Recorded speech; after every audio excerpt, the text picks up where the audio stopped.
संजय गांधी भारतीय राजनीति में हालांकि कोई खास उनका जो है विशेष स्थान नहीं माना जाता है, क्योंकि ना ही तो वो किसी ओहदे पर रहे हैं, लेकिन कांग्रेस के लिए उन्होंने बहुत सारा काम किया है, क्योंकि उनकी माँ कांग्रेस पार्टी के अंडर ही देश की प्रधानमंत्री बनी थी और इस तरह उन्होंने कांग्रेस के लिए बहुत काम किया और कांग्रेस के लिए उनकी भूमिका बहुत ही ज़्यादा प्रचंड थी। और इमरजेंसी के दौरान 1975 से 77 तक उन्होंने जो परिवार नियोजन की अपनी प्लान के ऊपर काम किया, उनके लिए भी उनको याद किया जाता है। दरअसल संजय गांधी इस बात को मानते थे कि देश की पूरी समस्याएं जो हैं वो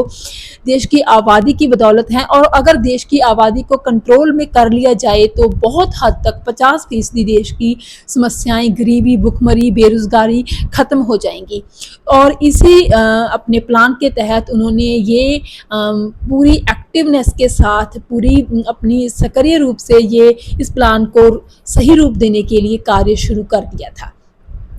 और इसी कार्य के तहत उन्होंने बहुत सारे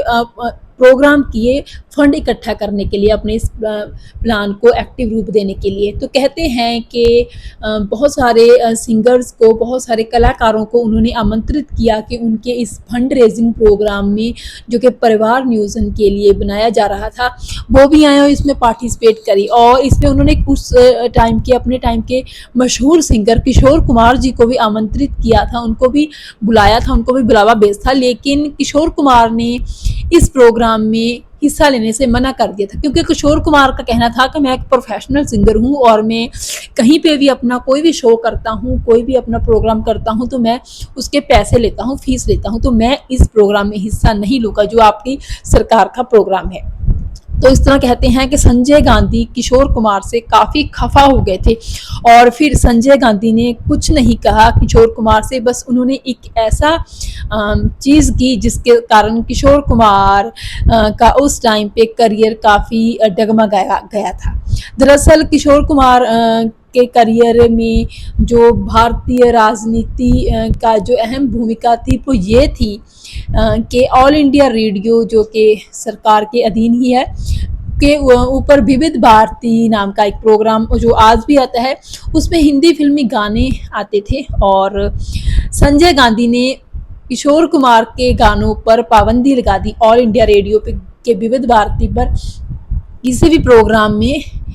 किशोर कुमार के गाने नहीं चलाए जाएंगे। इसके अलावा उन्होंने सेंसर बोर्ड को भी ये सख्ती से निर्देश दे दिए कि किशोर कुमार के द्वारा गाए गानों वाली जो भी फिल्म है उसे रिलीज होने से रोकने के लिए उन्होंने कहा कि पाबंदी लगा दी जाए, कुछ ना कुछ सेंसर का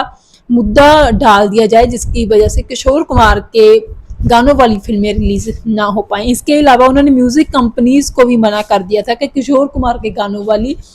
फिल्मों को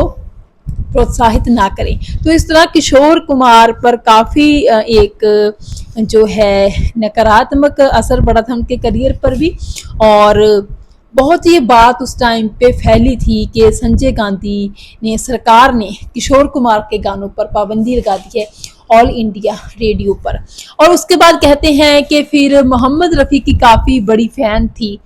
प्रधानमंत्री इंदिरा गांधी। तो एक दफ़ा मोहम्मद रफ़ी के साथ इंदिरा गांधी की मुलाकात हुई और बातों बातों में ये बात चली कि किशोर कुमार के गानों पर पाबंदी क्यों लगा दी गई है। मोहम्मद रफ़ी ने कहा कि किशोर कुमार के गानों पर पाबंदी क्यों है मैडम, ऐसा नहीं होना चाहिए। तो फिर कहते हैं कि मोहम्मद रफ़ी की बातों से इंस्पायर होकर फिर इंदिरा गांधी ने ये डिसाइड किया कि किशोर कुमार के गानों पर पाबंदी नहीं होगी, ऑल इंडिया रेडियो पर उनके गाने फिर से प्रसारित होने लगे। तो ये किस्सा था संजय गांधी और किशोर कुमार के साथ जुड़ा हुआ, क्योंकि दोनों ही हठी थे, दोनों ही जिद्दी थे अपने अपने डिसीजन को लेकर। उधर किशोर कुमार भी और संजय गांधी तो थे ही, क्योंकि सत्ता और पावर उनके हाथों में थी। तो दोनों ने ही अपनी अपनी बात मनवाकर दम लिया।